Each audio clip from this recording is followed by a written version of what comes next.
What's going on, everybody? It's Post looking back. If you guys need anything grinded, win percentage, rep, or anything revolved around 2K, hit me up at Post Looking on X. And so, as you guys can see by the title, I'll be giving you guys some tips about how to play post scorer in NBA 2K26. And what I can say, it's the best year we've had for animations wise and post spins and all that sort of shit. But I'm going to be giving you guys 5 tips on how to be better as a post scorer in this year. So the tips I'll talk about is how to post hook, which is the number one thing that you should know, as my name is post hooking, so I should sort of teach you guys that. How to score when a defender is sitting deep in the paint, so you get like maybe a 7-4 big, doesn't want to come up on you at all, let's say the ones, and then I'll show you guys how to score on that.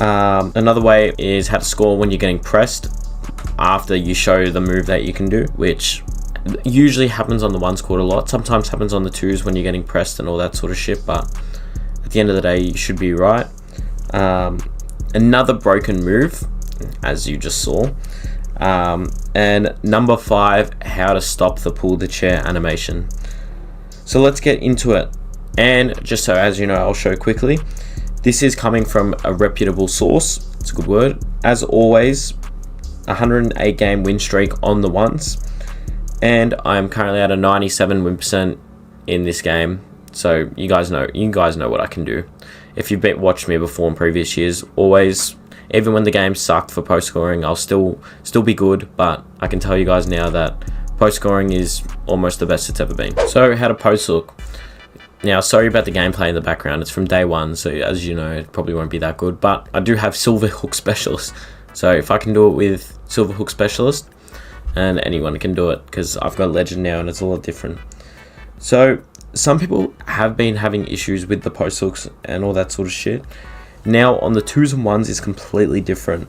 So what you can do on the 2s you can't do on the 1s. On the 2s you can hook from Uganda, shit doesn't matter. In part, like that's saying for park, but in the stage and all those other game modes, proving grounds.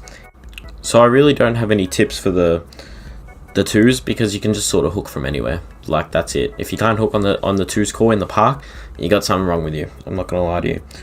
But on the 1s, very different. You need to be really deep in the paint to hook there.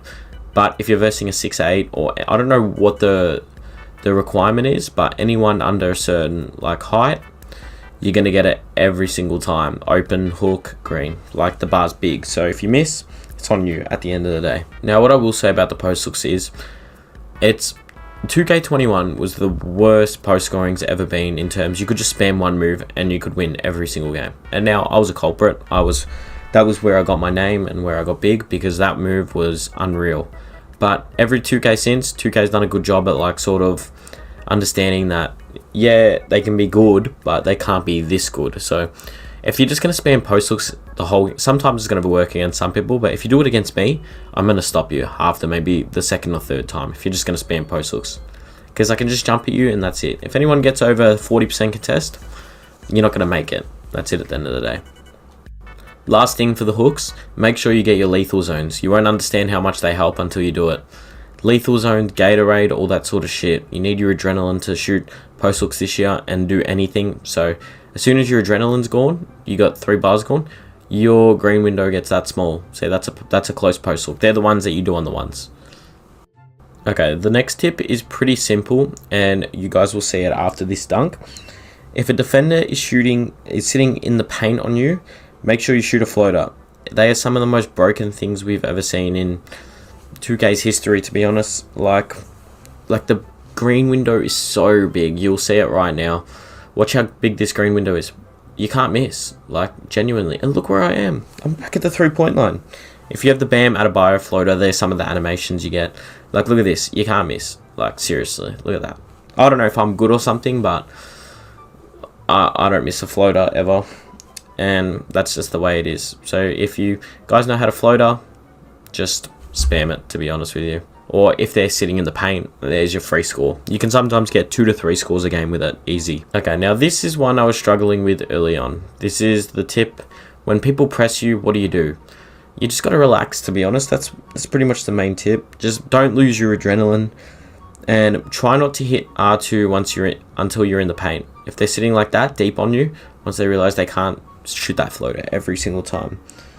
But the thing is, if they're going to press you, usually they're going to be a 6'8". So don't just sit there spamming post hooks. Do it in the paint and do the up and unders, which I'm going to talk about just in a second. See, look at this press. Let's see if I break it. I think I will. See, adrenaline gone though. Wait, and then post hook. That's it. You just got to relax. Don't be obvious, make them jump, and then you should be right. Now, I don't have any footage of this move I'll be doing, but I will be streaming soon so you guys can watch me. But what I'm doing is the Luca Doncic post hop in the paint.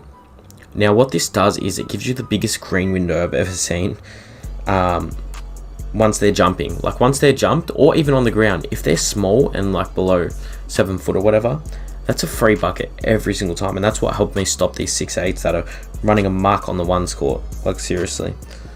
Oh, they're so annoying, you don't even understand.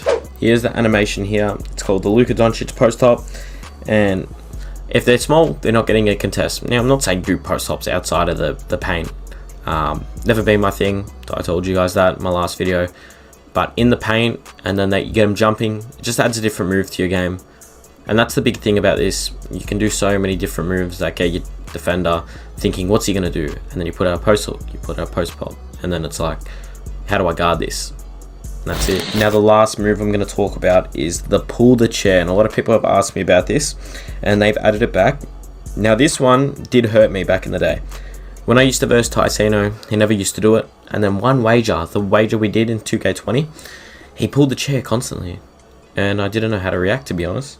But the way to stop, I sort of learned how to stop it after that. You're gonna flick up on the right stick and just keep moving.